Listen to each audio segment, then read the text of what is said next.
Hi, it's Diane from Style Falcon. Thanks for joining me here in the Style Falcon studio.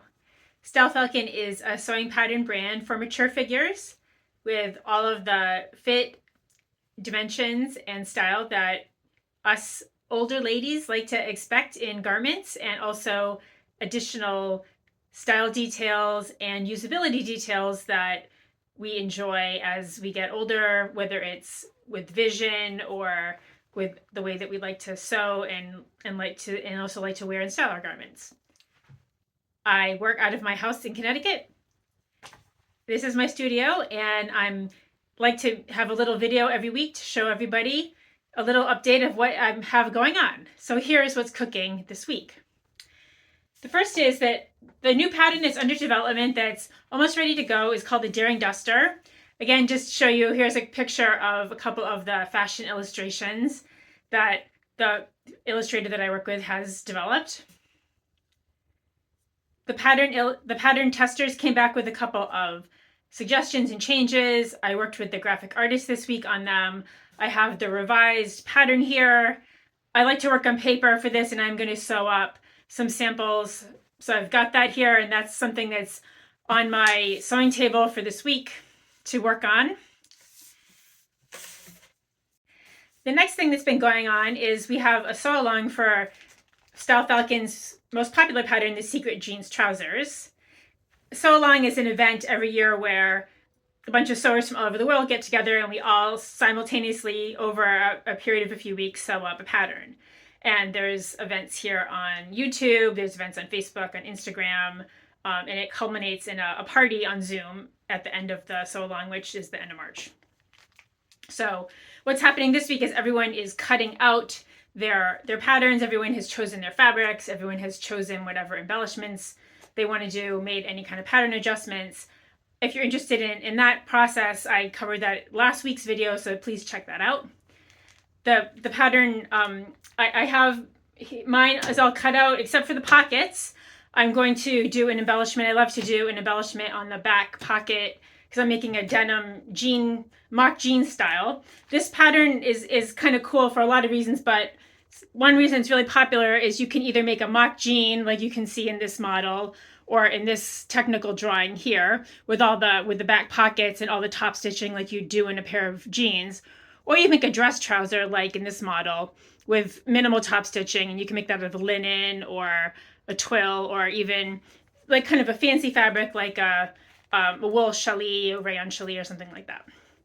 A lot of the people who are sewing this, people are just using all different kinds of fabrics, all different kinds of colors and trims and things like that. So it's always really exciting to see what is in store for all of the participants. It's about 70 people from, I think, 8 different countries.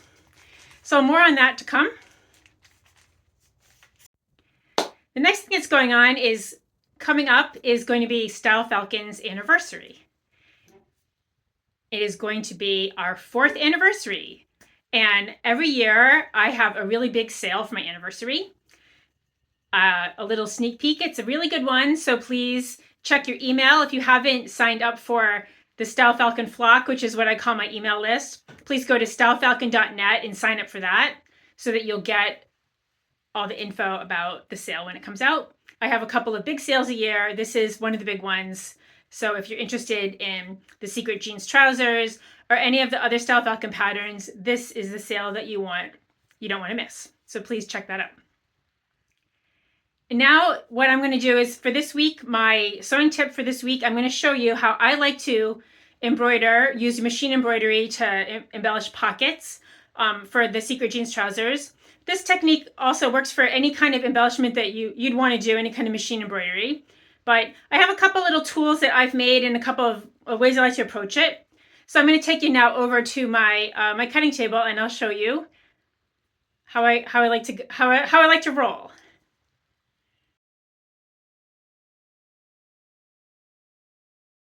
Okay, for starters, here's the back pocket piece, which looks like any pocket piece you ever saw. It has this is a fold over, and you'd finish this edge and you fold it over, and then it has a 5/8 of an inch or 1.5 centimeter seam allowance all around. For starters, what I like to do when I'm doing an embellishment like this is I like to make sort of a little jig out of clear This is just plastic from, I don't know, repurposed from something. I like to put a label on it so I remember what it is. And it's the finished size. So basically it's just this minus the seam allowances. I don't know if you can, how well you can see this on the screen, but you can, if you line it up like that, you can see it's just minus seam allowances. And it's useful for getting your sort of working area for your embroidery. This is the hoop for the machine that I happen to have. There are other machines available, of course. And what I like to do is put my jig down, and then just let me do it down here so you can maybe see a little better.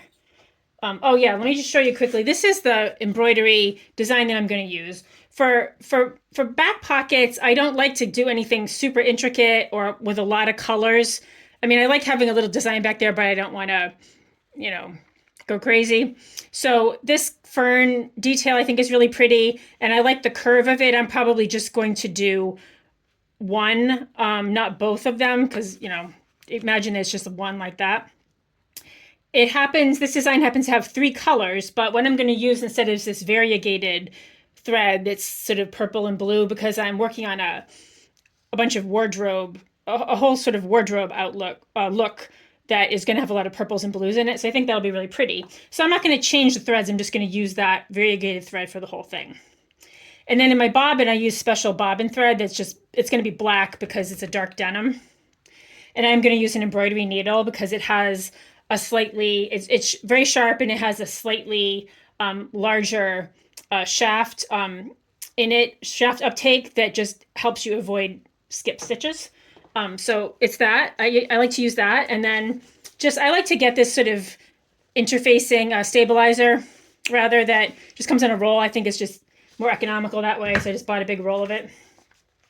My machine happens to have a lot of editing features. So what I'm going to do is I'm just going to edit off one of these ferns. I'll just have the one, and then I can make it larger or smaller. So I'm not going to worry about the size of the motif for now. But what I like to do is I've got my jig here. If you can see that okay. And you've got your hoop, and you want to have some, imagine that you have some, you'll see that fits in there. And you want to have some real estate around it, because of course, you know, that's the inside of the hoop and this is the outside of the hoop, and you want it to be able to overlap over. But I think that'll work out okay. And then what I like to do is just take some chalk and just do an outline of the working area. So this is the finished area, right? Because then you'll know that's kind of the no, anything outside of this is going to be the no-go zone, in a sense. And then from there, what I like to do is make a little border. This ruler is kind of cool because it's just 5/8 of an inch. Not that it has to be 5/8 of an inch, but just for the purposes of just drawing a border, you can make a border whatever you want. But I feel like aesthetically, that probably works out okay. You don't want your embroidery motif probably to go right up to the edge, right? You probably want to have a little grace around the edge. So I feel like the working area is here, you know, kind of in the middle there. So what I'm going to do when I get this in the hoop and I get over to my machine is I'll center it so that this, I'll figure out how, I think I'll have it maybe go at a little angle like that, so that it's curved and it kind of goes like this, and I'll do a mirror image. So I'll do a left in one direction and the right pocket in the other direction, so that maybe it'll, I don't know, look good on my butt. Who knows? I'm willing to give it a try. When I'm finished with it, I'll show you how it goes. This is Diane from Style Falcon. Thanks for watching.